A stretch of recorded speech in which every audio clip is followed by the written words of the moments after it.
Let's waste no time and get the cast out here and start talking about this. How do you feel? Good? Great. All right, first up, executive producer David Friendly. Next up, we have Alice Braga.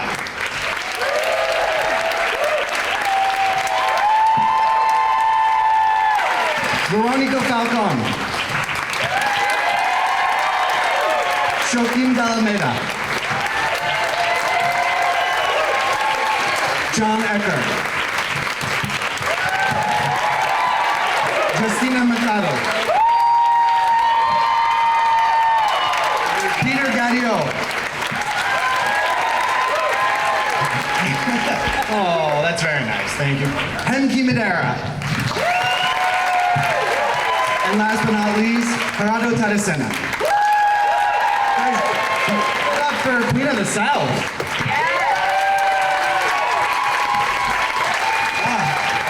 Thank you all so much for being here tonight, guys. Really appreciate it. Congratulations on the show. Was this the first time? I mean, I know a couple of you have sort of seen it with audiences before, but I feel like this is the first time as an entire cast you've been. I mean, what is it like when you've worked on something, Alice, I'll ask you, in a bubble for so long, and to finally be able hearing people's reactions when there's fighting or cursing or what have you?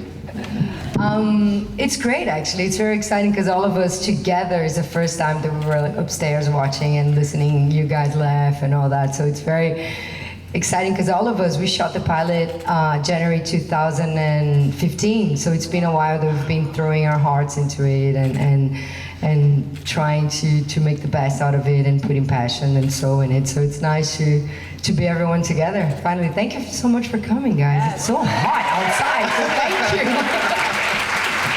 David, you know, this show is based on a phenomenally successful telenovela. What was it? I mean, we've all seen it, so we know on some levels the answers to this question. But I mean, what was it about the source material that you found so rich that you thought it would make a wonderful television series in America?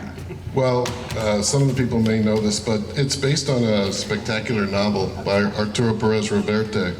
And what I thought was most interesting about it, the reason I went after it as a piece of material was the drug world is traditionally about men, and I felt that this was a story that in many ways is about female empowerment, and to see a woman played spectacularly by this fantastic actress who I love, to go up against that world and see how she would be able to survive was the hook for me, and that's what we want. What we wanted to do was take the book and turn it into 13 sort of short films, and you've just seen the first one.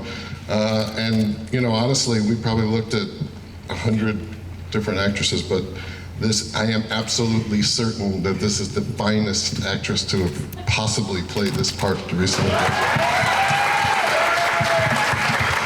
And I have to say, this cast is a spectacular cast. You always, I get very emotional looking at them. We really become a family when you make a show. And this has been a labor of love. And these actors are all, maybe some of you don't know all of them, but these are incredibly experienced stars in their own right, internationally. I was just embarrassed, Joaquin, I was asking him in the green room, I think he's done like 80 movies, how many? Yeah. And so we're just thrilled. We have a great cast, and we're very proud of the show. Absolutely. Alice, let me ask, you know, again, it's quite apparent from watching this why this role would appeal. But when you get the script and you sort of see this female take on a story that has been told so many times through men's eyes, what is it about that is so exciting for you? It's interesting because my story with Queen of the South started 8 years ago when I first read the book. A really good friend of mine said, you must read this book, it's a phenomenal story. Even though if you don't pursue to play this character, you should read, it's a beautiful journey. And I completely fell in love with it. And the years went by, Eva Mendes was going to play in a film, ended up falling apart. And then it was just kind of like forgotten, and then they made a telenovela. And I was really excited because I thought this character must be played like David Friendly said, because it's such a special character for a woman. So when they called me, when they brought me to conversations and all that, I was really honored and excited because it is such a special character in the way that she's not a victim, and she's someone that through her whole journey was thrown into very poor life circumstances. She was had never had, like she said, never had much of a family, never had anyone, until she finds this man and this group of people like Brenda and Chino and everyone that makes her life a different way, and then suddenly everything falls apart. So it is a type of character that, since I read the book, it got my attention, because it's someone that just the fact of never victimizing herself and always being strong, to be pragmatic and to try to survive no matter what life throws you into, it was phenomenal. And this journey to become someone that is so powerful, how to play that with, in a way, so, and not being someone that is just evil for the sake of being evil, for me was interesting.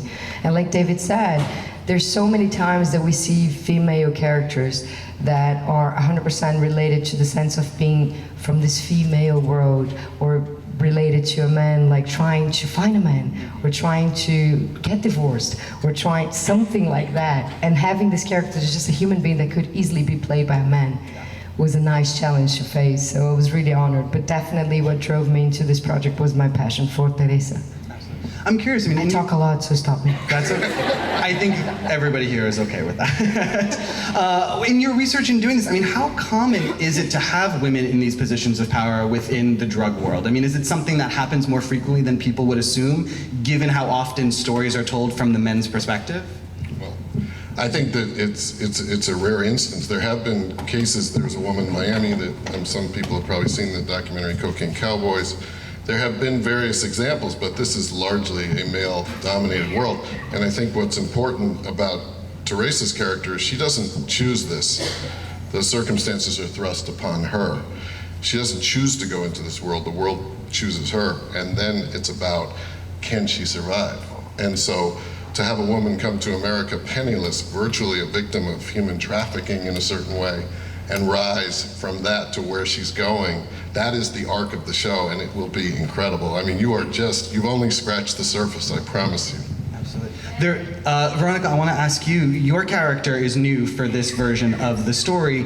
What excites you about the element that your character brings into this world that perhaps people are familiar with? Well, the character, as you said, in the novel and in the telenovela is very minor. And here, it's a very interesting character. It's a lovely character for me to play. I'm very honored, I'm very humbled by the opportunity. Camila is another very strong woman. I mean, there's no question about it. She's a criminal, you know, but she's independent, she's powerful, she's intelligent, she's still in love with this man. And that makes it more complicated. And it's a complex villain, you know, and as you know, She's mean. I'm not so mean. You're mean, you're horrible, you're mean, you're terrible. Sorry, I had to A little bit. We love each other. But then you learn well. Yeah, and the connection, you know, between these two women is amazing. Yeah, Jon, can you talk a little bit about that, David? Because bringing in another female sort of adversary has to be a very exciting prospect. I mean, when you talk about the show being very female-driven, was it important to you to have one of her biggest protagonists be another woman? Yes, very important, because it extends this notion of this world that you're expecting to see just men sort of battling men, and suddenly there's this incredible relationship, which is Camila, in a certain way, is going to be a mentor to Teresa, but Teresa will rise above. And I think Veronica I will pay a huge compliment to. I had never seen her work before. She came in and just killed us in the auditions, and we were in Dallas, you know, for another event, and she came into the elevator with me, and I said, "You're not going to hurt me, are you?" So she's a very powerful actress, and her part is a very important counterpart to Teresa. You're not quite sure of where this relationship is going, and it has quite a few layers to it. Absolutely. Joaquim, you know, your character is also involved very heavily in the drug world, as we saw, and maybe fills a archetype we're familiar with seeing, you know, the man at the head of the drug empire. And I'm curious what excites you about the way this character is written that sort of breaks that mold and makes him different than what we've seen before? Well, it was a tough job. You know, my wife becomes more of a villain than I am.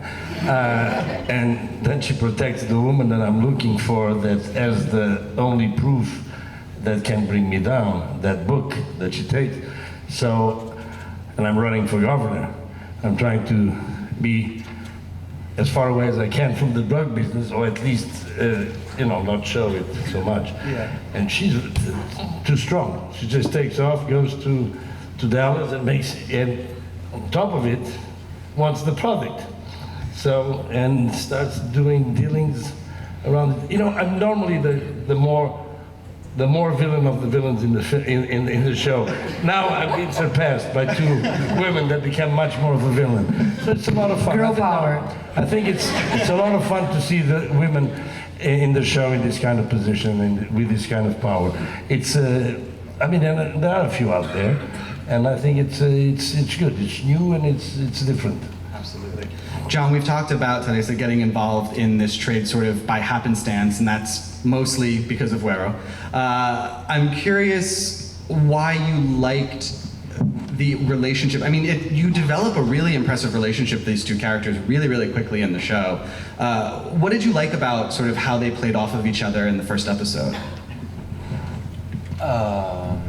Well, I think, you know, the thing that I liked, first of all, I think it provides a little bit of not a side story, but a little bit of a relief from the drama and the drug trade and all that action. It's like a love story in the middle of this. So I think that's kind of a breath of fresh air. And the thing I liked about it is that maybe we can't all relate to dealing drugs or trafficking drugs and that kind of stuff, but I think we can all relate to having to make some sort of sacrifice that goes against our higher reasoning skills. And then we make those sacrifices in the name of love, even though, and it ends up affecting our whole life. We look back 5 years later and we realize, I wanted to be with this person and that completely changed the path that I took. So I think that is kind of, we can all relate to that and identify with that, even though we might not necessarily be in this business. So that was appealing to me, I guess. I have to ask, I mean, it feels intentional that we are only told his character is dead and we are never shown that his character is dead. I'm just saying I'm invested in him not being dead. I mean, what do you have to say to people like me who, when they watch the show, are gonna feel the same way? Are you pitching? I mean, if you're open to it, yes. Stay tuned. That's my answer. Justina, you have been a part of so many incredible television shows over the year, many of which we've celebrated here at ATX, one of which we're celebrating this year, Ugly Betty. There's also The Fosters, ER, and of course the amazing 6 Feet Under.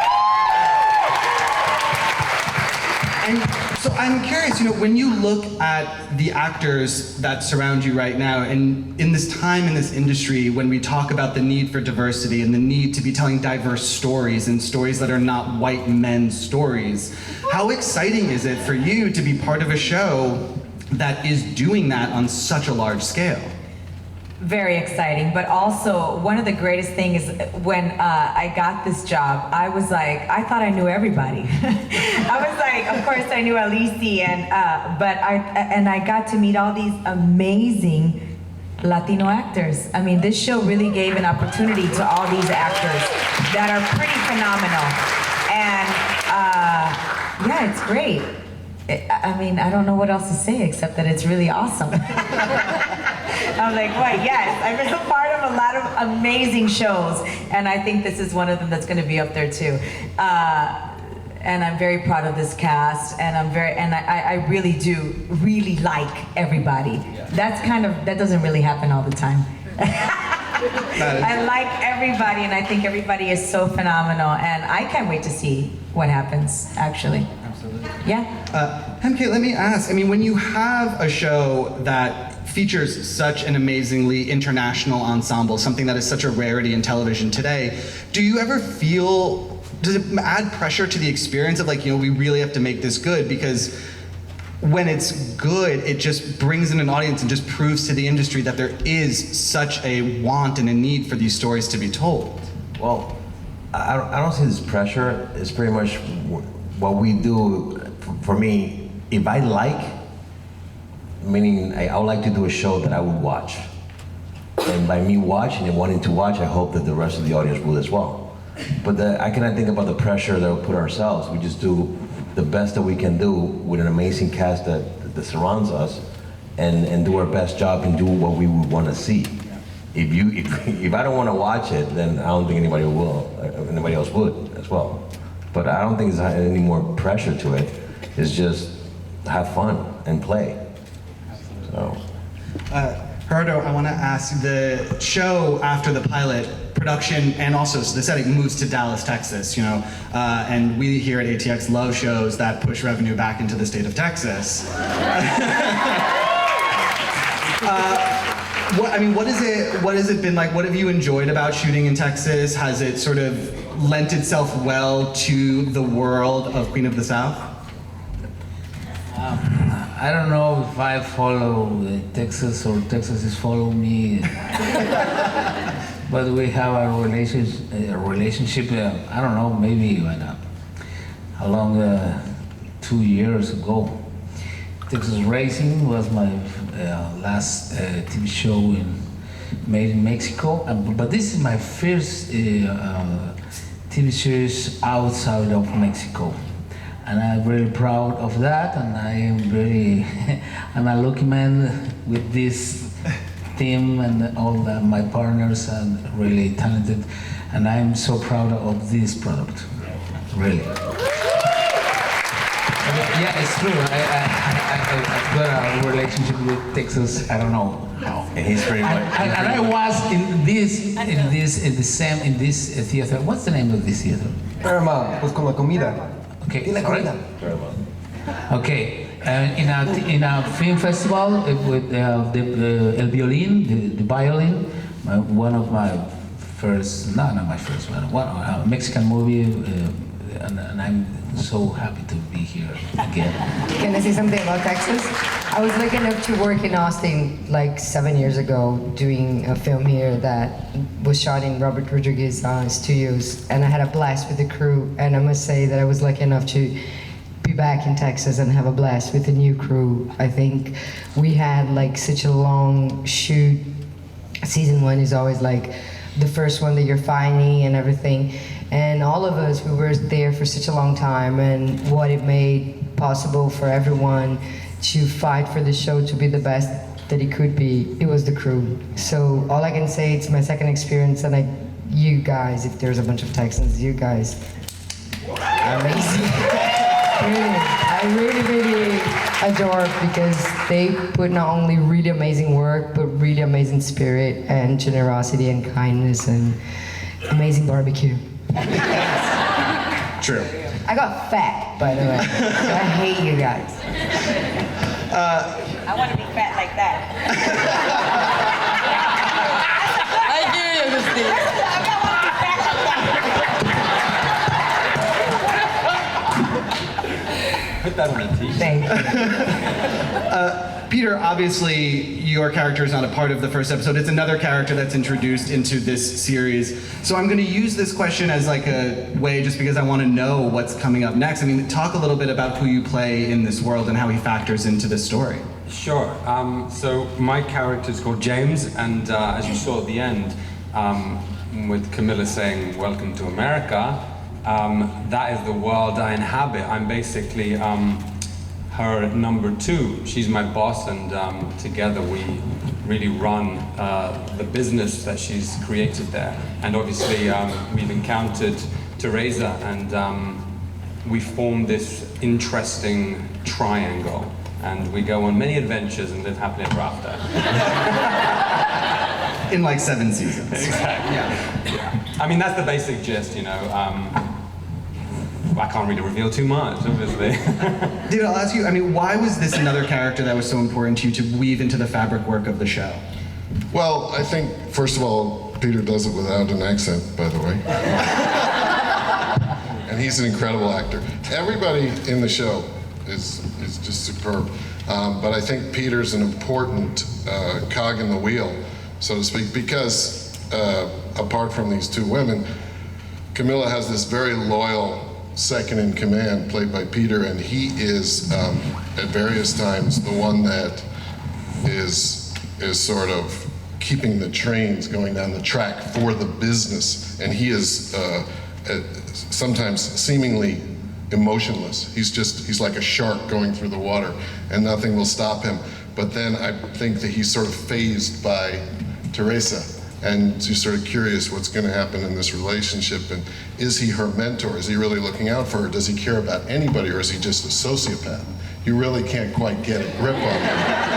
And he plays it. I'm telling you, she's mean. You guys don't believe it. But he plays it very, you know, to perfection, and his character is one to keep an eye on. Absolutely. We're going to open it up to audience questions in a minute, so get those thinking.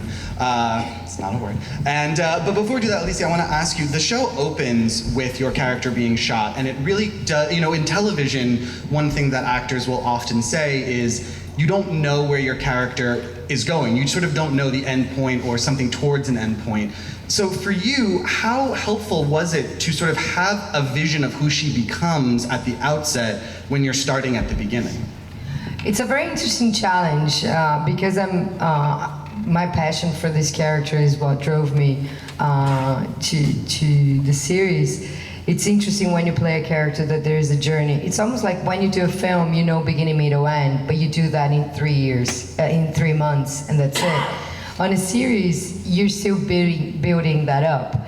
So it's interesting knowing that Teresa, that girl that we see in the beginning that doesn't have, you know, have been through so much in her life, never had family, and all those details, and suddenly becomes this amazing, powerful woman. How to create that, how to build up, how to look into every detail. And I think that's a very interesting challenge because we're still in season 1. If there's a season 2, we're gonna build up. So every detail counts to honor the character. I think characters are what characters do.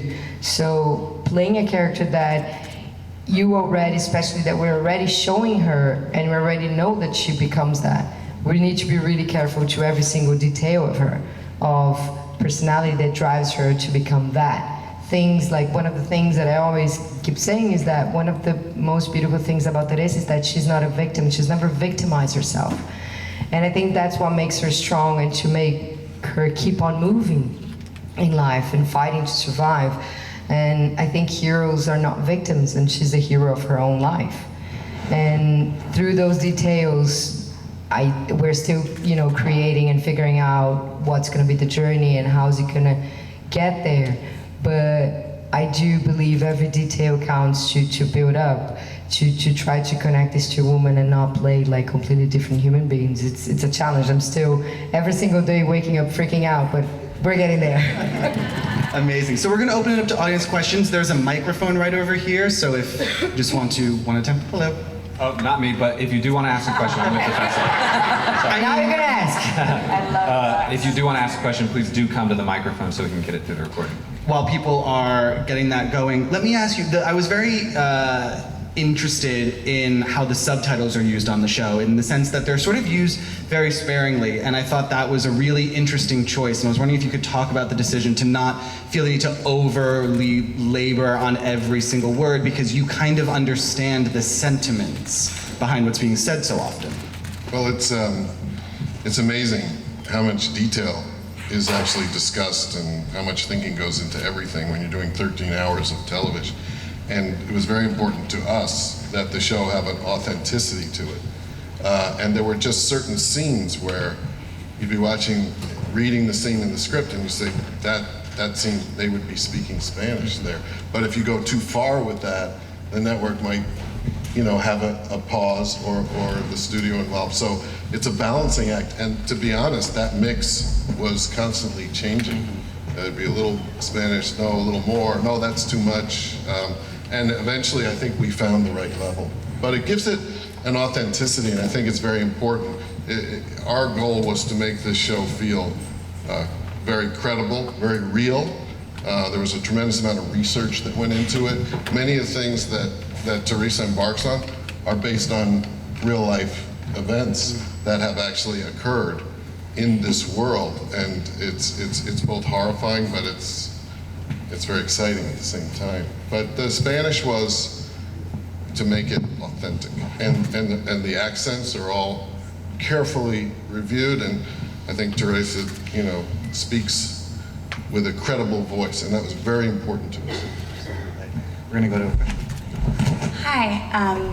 So this seems like a very international cast, and I was just wondering, so what country is everyone from? Like maybe what World Cup team do you root for?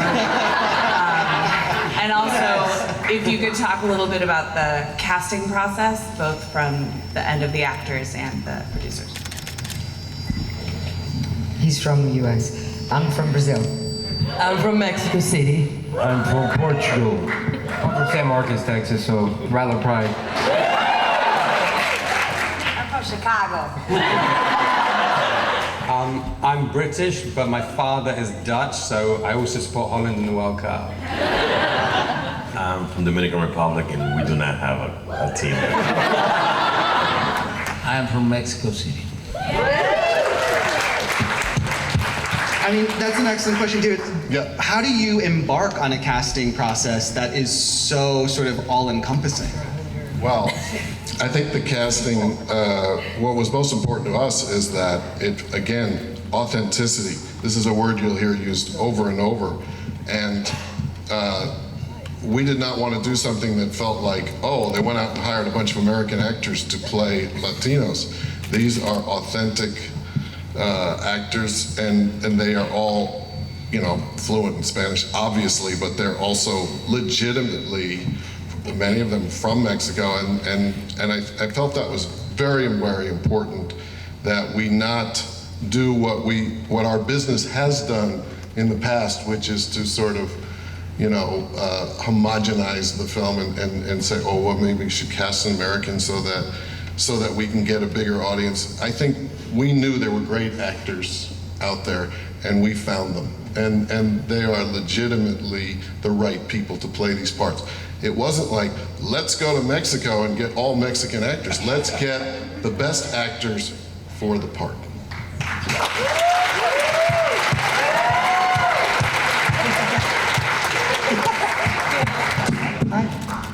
You had mentioned that the pilot was shot more than a year ago. What was the process of picking it back up after all that time? It's a very good question. It's a fair question. So just to be clear, we shot the pilot entirely in Mexico City. One of the things that was amazing to me in watching it in here was the very first cut where you see her as the money changer. I'm looking at that neighborhood in Mexico City, and it looks like there are special effects. It looks like the backdrop is all fake. That is an actual neighborhood outside of Mexico City where we shot all night, and there were dogs running around, and there was like chickens for sale hanging upside down, but it was very, very important to us, again, to make the show feel real. We went to Mexico City. We stayed there for 3 months or something and shot the pilot. Then what happens is you finish your pilot, you edit it, you come back, and then you wait. And this is the worst part for an anxious Jew from New York, having nothing to do with Mexico, where for months, you know you've done good work, but you just don't know, are they gonna pick it up? And so then we wait and wait and wait, and then we're told, you know, yes, the show is going on the air. Now we have to figure out where we're gonna shoot it in America. We ended up in Texas because, and this is a business component, this is a producer answer, there are some incredible crews here, first of all, but second of all, incredible incentives, so we save money by coming here. We needed a city where you would believe that this might be sort of under the radar, where drugs might come through. For example, in actuality, in America, a lot of drugs come through Chicago. You would think, oh, Miami, port city, but they've already figured that out, so they've moved away from that.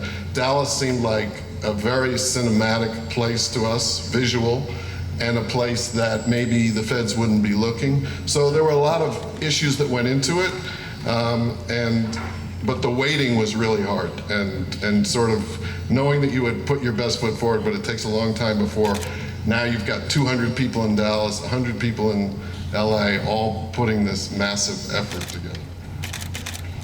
Was it as hard on the actors, Veronica? Is it as grueling for you during like that waiting game? Well, I didn't have to wait because I'm going to tell you what happened with me. I had to audition like 1,000 times because I was not in the shoot in Mexico. I get casted afterwards, and then we did the reshoots of the character. So for me, the hard part was waiting for the auditions, you know, hopefully to get the job. And How many times? I did like around 8, 9 auditions plus 2 meetings, and thank God my second one was with Alice, and she was wonderful. But yeah, that was thrilling. In Mexico, usually you do, you know, one audition, maybe a callback. Sometimes they call you directly. I've been working for a while. So I knew here it was gonna be grueling, but you know, 10 auditions was a little bit too much. I was very happy with my new wife. Thank you. So yeah, I didn't have to wait for that. Now, you know, the rest of them, yeah, they had to wait. Hi, I want to preface my question by saying that I don't want to get ahead, but I'm very curious about how or if the show will cover the consequences of the drug war. I feel like in the American media, our understanding of what is happening in Mexico in particular is very limited. So I'm wondering if the show gives an opportunity to shed light to some of the stories that we might hear on our news. Well, I already died, so there's that consequence. Or did he? No, I'm just saying. Again, if you're open to it. Do you want to go ahead? Well, there's no question. It's a very good question that you're asking. There's no question that the consequences of the drug war are dramatic and powerful, and they destroy lives and destroy families. And in this case, there is a definite attention to detail about that, and we don't shy from the intensity of it, the violence, and we want the show to be authentic.